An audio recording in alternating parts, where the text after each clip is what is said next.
John Lovett. When we launched the Commodore sedan range last November, we were taking a bold, courageous step into the future. We were asking the tough Australian car market to accept the concept of downsizing, accept that not everyone needed a vehicle that was big on the outside and heavy on fuel and running costs. We are asking the market to understand the concept of smaller exterior dimensions with maximum usable interior space. We succeeded. You all know that.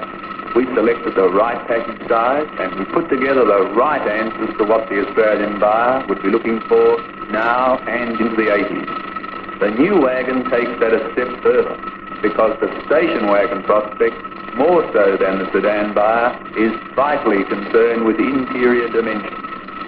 He is more demanding than the sedan buyer. He has specific needs and he wants specific answers to those needs.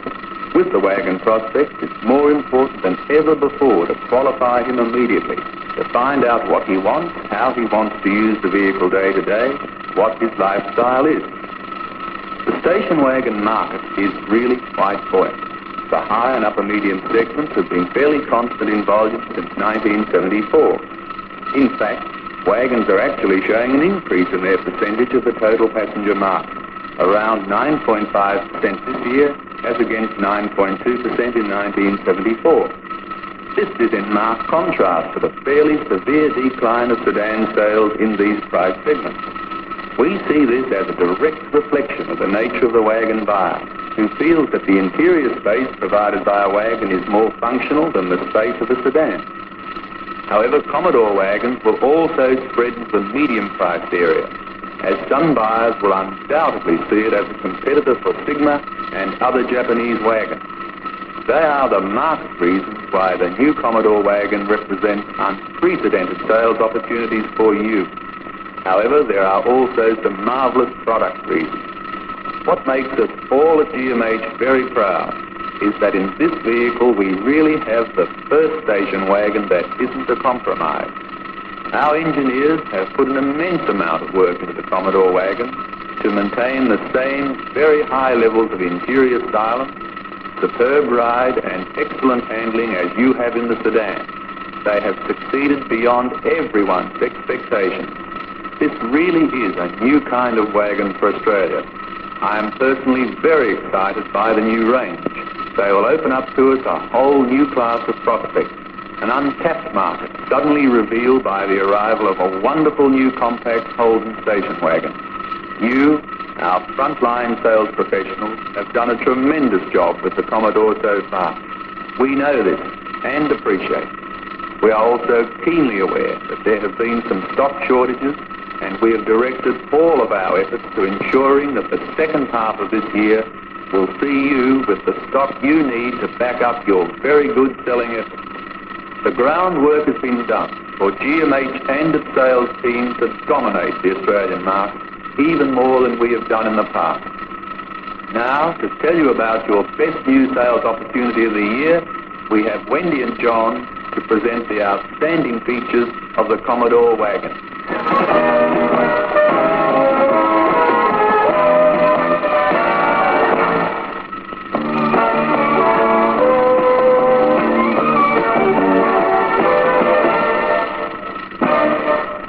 You want to learn about both exciting Commodore wagons.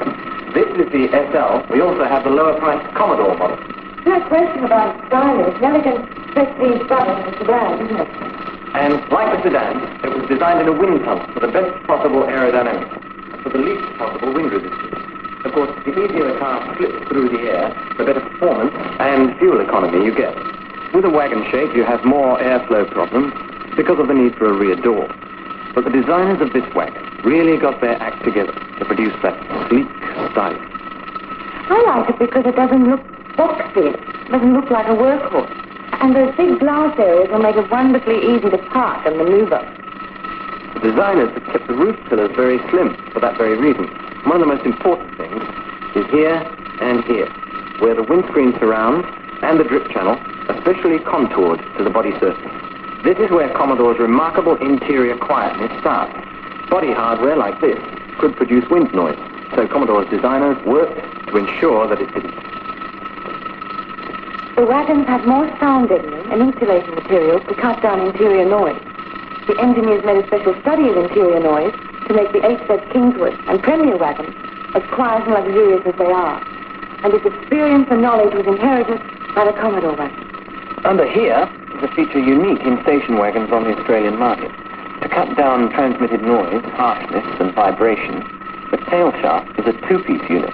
This does a terrific job of helping to eliminate that enemy of all wagon interiors, noise. This is the first station wagon ever to be offered in Australia that was quiet inside as the sedan version. And that's pretty remarkable. The wagon has also inherited the other Commodore benefits. It has the same extensive corrosion protection. The most thorough anti-corrosion barrier applied to any car sold in Australia. This includes the extensive use of zinc-coated chrome metal steel, zinc phosphate spray, and a black dip primer during assembly. Here, inside the wheel arches and other critical areas, there's a textile wax coating, and the wheel arches are shaped to reduce stone chipping. Another important thing the engineers wanted to do with the wagon was to avoid compromises in the areas of ride and handling. The Commodore sedans have an enormous reputation in these areas, and it was essential that the wagons meet the same high standards. Market research surveys showed that wagon buyers were becoming more demanding about good ride and handling. More and more, they're looking for a wagon that has the road performance qualities of a sedan. If you start with the proven buyer benefits of radial tuned suspension, then you have an excellent base for producing a wagon that performs accurately and predictably over all kinds of road surfaces with all kinds of loads. All the engineers had to do to achieve that was to fit a heavier front stabilizer bar, take away the rear stabilizer bar, and fit heavier coil springs. By mounting the rear shock absorbers on a slant, they achieved a lower load floor. Both wagon models have a heated rear window as standard, and this rear window wiper washer system is standard on the SL. That's the first on any horse. This stylish roof rack stands on the SL, optional on the Commodore. Roof has been designed with sufficient strength so the roof rack can be used to carry loads. It's not just a cosmetic touch. Neither is the wiper washer system. It clears a really big area. Other very sensible things are the wraparound horizontal tail lights and full side protection molding. The rear glass is completely dry sealed to eliminate rust problems in the lower half. You don't need a key to open the tailgate. There's even a recess grip here. And presto, what's this? Get the door into the fifth bar. Then the twin gas struts take over, easing it up to its full height. And when you're closing it, starts then. It opens up on a cargo area that's larger than the Kingswood Premier or Cortina wagon. That's right, larger, only slightly smaller than the top. When you open it, the interior light in the load area comes on automatically, and the open door protects you if it's raining. Water and dust sealing is complete because of this deep flange and substantial rubber and nylon draft strip around the door opening, and the way the double seal locks into it as the door closes. Also, Commodore has a lower loading height from here to here than Falcon or Cortina. That means it's easier to lift loads and kids in and out. And it's taller here than Falcon or Fairmont, so you can take taller loads. And the opening is so well shaped that bulky, awkward objects can go in without damage. Both models have a fully carpeted load area with the tough viscose-type carpet retained by these Velcro fasteners to stop them slipping and ruffling under heavy loads. The floor is pressed steel for extra load-carrying capacity without distortion. For the same reason, the spare wheel is stored under a cover of lightweight reinforced steel. To get at the spare wheel, you lift the carpet, slide your fingers into the special recess under the wheel cover, and lift. Note how the cover lifts back to past the vertical and is retained by this strap. You don't have to hold onto it with one hand while you battle to get the wheel out. Johnny, I've noticed that in the Falcon, the spare wheel compartment is covered by a piece of basic chipboard and a rubber mat. In the Commodore, the tools are fitted into these special kits. Another important point is the spare wheel is recessed into the floor, but the fuel tank is isolated outside the body. The wagon has a 68-litre tank, that's 5 litres more than with the sedan. Let's just put everything back where it came from so we can look at the load area again. See these molded side panels? They're resistant to damage, and there's built-in provision there for stereo speakers. Look how easy it is to close the rear door. Child's play. Here's another benefit that comes from this remarkable wagon. The rear door has more headroom than with the sedan, because it's silent. So it's easier to enter and leave. But you don't have to do much climbing in and out of this way, because it has such a brilliant new way of folding down the rear seat.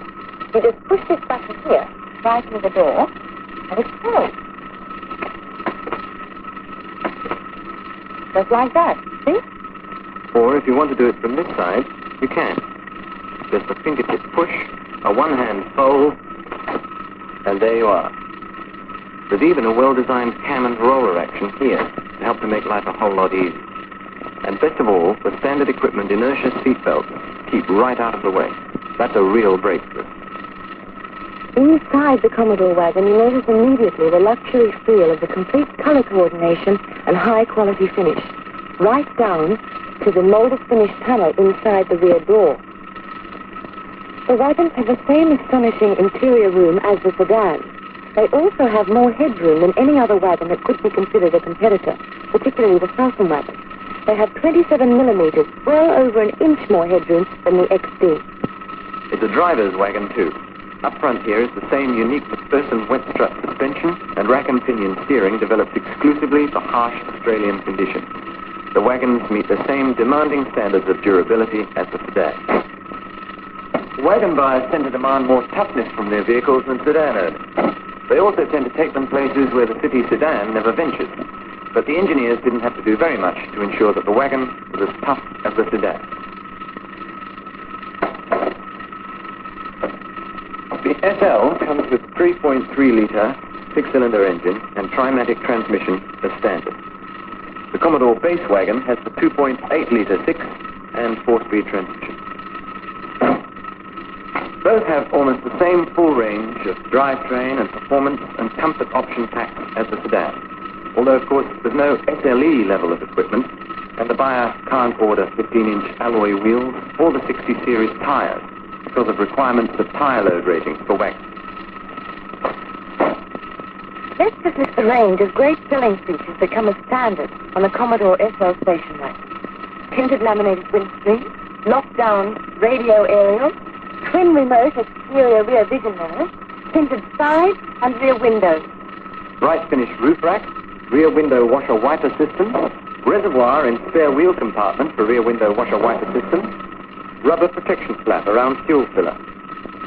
Full foam reclining bucket seat,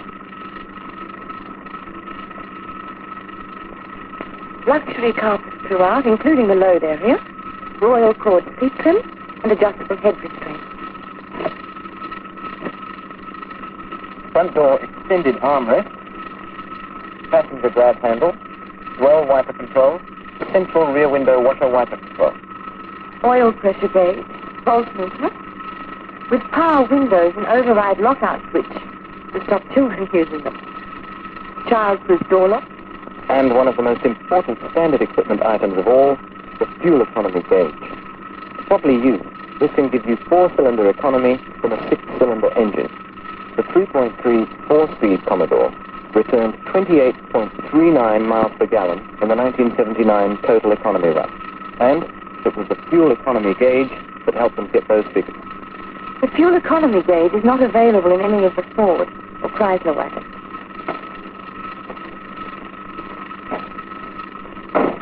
The Commodore wagon shares all the selling features of the Commodore sedan, including the very real buyer benefits of the remarkable anti-fog vinyl interior trim, another Commodore exclusive.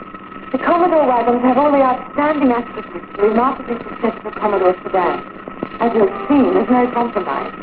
It's quality and engineering and European sophistication all the way down the line.